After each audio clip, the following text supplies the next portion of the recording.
안녕하세요. 법장이TV 법장입니다. 오늘은 지역주택조합과 명예훼손죄 관계에 대해서 알아보도록 하겠습니다. 지역주택조합과 명예훼손죄가 도대체 무슨 관련이 있을까 의아해하시는 분들이 정말 많으실 것 같습니다. 하지만 지역주택조합에 관한 자문 관련 소송을 진행하다 보면 조합의 임원 또는 조합원들이 명예훼손죄나 모욕죄로 고소고발되는 경우가 정말 많습니다. 명예훼손죄는 형법상 공연히 사실을 적시하여 사람의 명예를 훼손하는 것을 말합니다. 공연히 해야 하기 때문에 단둘이 있을 때 사실을 적시해서 명예를 훼손한다고 해도 이는 명예훼손죄가 성립되지 않습니다.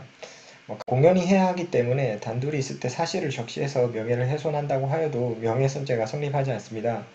카카오 등 메신저에서 3명 이상 있는 상황에서 대화 상대방이 명예훼손을 시키는 말을 한다면 이는 명예훼손죄의 공연성에 해당하여 명예훼손죄에 해당할 가능성이 높습니다.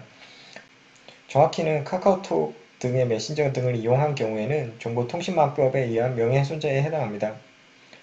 또한 사실을 적시해도 명예훼손죄가 성립합니다. 비록 진실된 사실을 말한다 하더라도 상대방의 명예를 훼손시킨다면 이는 명예훼손죄가 성립한다고 봐야 됩니다.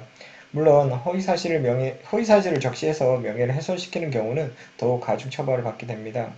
많은 분들이 명예훼손죄로 고소고발을 당하시고 저희 사무실을 찾아오셔서 내가 사실을 말했는데도 이것이 죄가 되느냐고 억울해하시는 분들이 많습니다. 변호사인 저의 입장에서도 사실을 말했는데도 불구하고 처벌된다고 하는 것이 사실 잘 납득이 가지는 않습니다. 하지만 현행법에 분명히 사실을 적시해도 명예를 훼손한다면 명예훼손에 해당한다고 규정하고 있기 때문에 처벌을 피하기는 쉽지 않다고 할 것입니다. 물론 최근 사실을 적시한 경우에도 명예훼손의 죄가 된다는 점이 부당하다고 보아서 이를 개정하자는 입법 논쟁의 움직임이 있지만 아직까지는 헌법이 개정되어 있지 않기 때문에 이러한 점이 바로 명예훼손죄가 된다는 점은 반드시 알아두셔야 되겠습니다. 명예훼손죄는 인터넷 게시판이나 단체 카카오톡 메신저 등에서 많이 발생하지만 죄에 해당하는 사실을 잘 인지 못하는 경우가 많습니다. 그러나 해당 지역주택조합에서 비상대책위원회가 있어 서로 이해관계가 극도로 대립하는 경우에는 특정인을 상대로 여러 사람이 볼 수 있는 글에 글을 올리게 되는 경우가 많아 명예훼손죄에 해당하는 경우가 정말 많습니다. 이해하기 쉽게 조금 예를 들어보겠습니다. 가령 비상대책위원회 위원장이 사람들이 많이 모여있는 인터넷 카페 등에 모 지역주택조합장이 조합원 돈을 임의로 사용하는 것으로 보인다라는 축술성 글을 올렸다고 가정해 보겠습니다. 명예훼손죄는 사람의 명예를 훼손하는 사실을 적시하는 경우에 성립하는 범죄이기 때문에 위 글에서 해당 조합장이 실제로 조합원 돈을 임의로 사용했다 하더라도 명예훼손죄에 해당합니다. 물론 해당 조합장이 실제로 조합원의 돈을 임의로 사용하지 않았다고 하더라도 허위의 사실을 게재하는 것이기 때문에 더욱 가중 처벌하게 됩니다.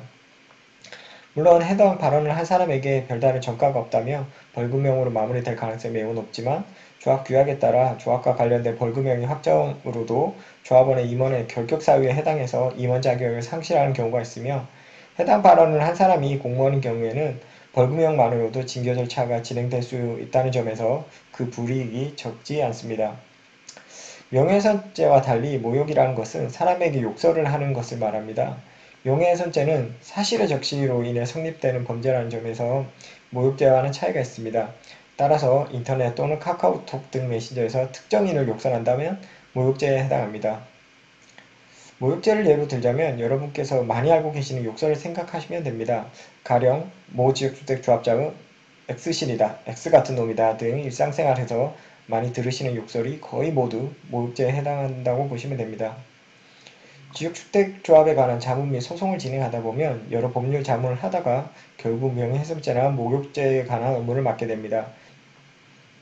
지역주택조합에 관한 자문 및 소송을 진행하다 보면 여러 법률 자문을 하다가 결국 명예훼손죄나 모욕죄에 관한 업무를 맡게 됩니다. 지역주택조합에 관해 찾아오시는 조합원분들, 조합 임원진분들께 모두 명예훼손죄, 모욕죄에 관한 설명을 드리면서 항상 조심해야 된다고 말씀을 드립니다. 하지만 많은 분들이 결국에는 위 제명에 해당하는 고소, 고발을 당하시는 경우를 많이 봤습니다. 최근 지역주택조합에 관한 주택법 등이 개정되면서 보다 조합원들을 보호하는 방향으로 가고 있는 것은 사실입니다. 다만 지역주택조합의 내부에서는 분쟁이 끊임없이 이루어지고 있습니다.